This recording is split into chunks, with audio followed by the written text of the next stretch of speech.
Turi muri Congo mu gihe ibitero bikomeye biri kubera muri Repubulika Iharanira Demokarasi ya Congo, abenshi barangariye ku nkuru zivuga ku rupfu rwa Liyetona Koloneli Wiringoma.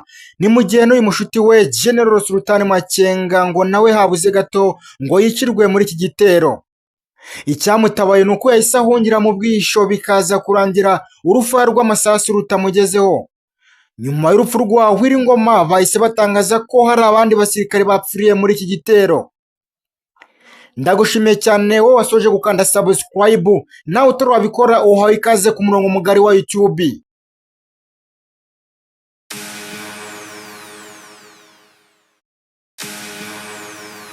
Bamwe muri komenti bati intambara iri kubera muri Repubulika Iharanira Demokarasi ya Congo ntabwo izagera ku musozo. Nawe unyuze muri komenti watubwira uko ubyumva. Iki gitero cyahitanye abantu barenga 9, gusa bavuze ko habuze gato cyane kugira ngo n'uyu General Sultan Makenga nawe apfire muri iki gitero.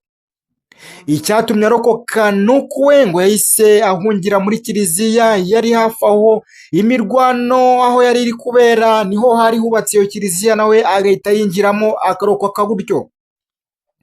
Iki ni igitero cyabereye hariya mu gace ka Rubaya aho FARDC yari irimo kwesurana n'ingabo za leta ya Congo. Ako kanya byahise bitangajwe ko uyu Wiringoma ahitanwe n'iki gitero cya drone. Gusa bamwe batinze kubyemera bakomeza gushidikanya bataracyariho nta kuntu umuntu urinzwe yapfa bitunguranye kuri uru rwego. Uyu Wiringoma akimara kwita Imana, ingabo za Congo zahise zitangaza ko zamwivuganye. Mu kanyamuneza bati twivuganye umwanzi kandi turabyishimiye cyane ko n'umwe mu bakomeye muri M23 tumushize hasi. Nubwo amakuru atangazwa n'ibinyamakuru bitandukanye avuga ko uyu Wiringoma yarashwe na FARDC, ntabwo igisirikare cya Congo kiragira icyo gitangaza ku rupfu rw'uyu muyobozi ukomeye wari ugize M23. Kugeza magingo aya ntabwo urupfu rw'uyu mugabo bakirushidikanyaho nk'uko bamwe bari banze kubyemera. Inkuru itarishimishije M23 cyangwa se inkuru itarashimishije M23 habe na gato nuko byatangajwe ko babonye indi mirambo igera ku 9 y'abasirikare batandukanye ba M23. Uyu Liyetona Koloneli Wiringoma yari afite abakunzi benshi cyane, yari intwari kuko ibikorwa bye byatumye yubaka izina rikomeye muri Afurika ndetse no ku isi hose. Intego ye kwari ukugarura uburenganzira bwa muntu. Abari gushidikanya kuri Makenga bo babireka kuko kugeza magingo aya ni muzima, uretse ko bivuga ko nawe ari mu bakomerekeye muri iyo mirwano yatejwe na drone z'igisirikare cya Congo. Nitwa BYT, Imana ibarinde kandi mukomeze kugira ibihe byiza. Tubane ku makuru agenda cyaracyara, amakuru yizewe, amakuru atari ivumbi.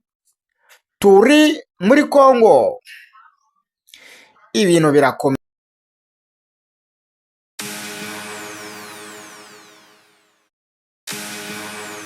Abantu barenga 9, gusa bavuze ko habuze gato cyane kugira ngo n'uyu General Sultan Makenga nawe apfire muri iki gitero. Icyatumye arokoka nuko we ngo yahise ahungira muri kiliziya yari hafi aho imirwano aho yari iri kubera, niho hari hubatse iyo kiliziya, nawe agahita yinjiramo akarokoka gutyo. Iki ni igitero cyabereye hariya mu gace ka Rubaya aho FARDC yari irimo kwesurana n'ingabo za leta ya Congo. Ako kanya byahise bitangajwe ko uyu Wiringoma ahitanwe n'iki gitero cya drone. Gusa bamwe batinze kubyemera bakomeza gushidikanya bataracyariho nta kuntu umuntu urinzwe yapfa bitunguranye kuri uru rwego. Uyu Wiringoma akimara kwita Imana, ingabo za Congo zahise zitangaza ko zamwivuganye. Mu kanyamuneza bati twivuganye umwanzi kandi turabyishimiye cyane ko n'umwe mu bakomeye muri M23 tumushize hasi.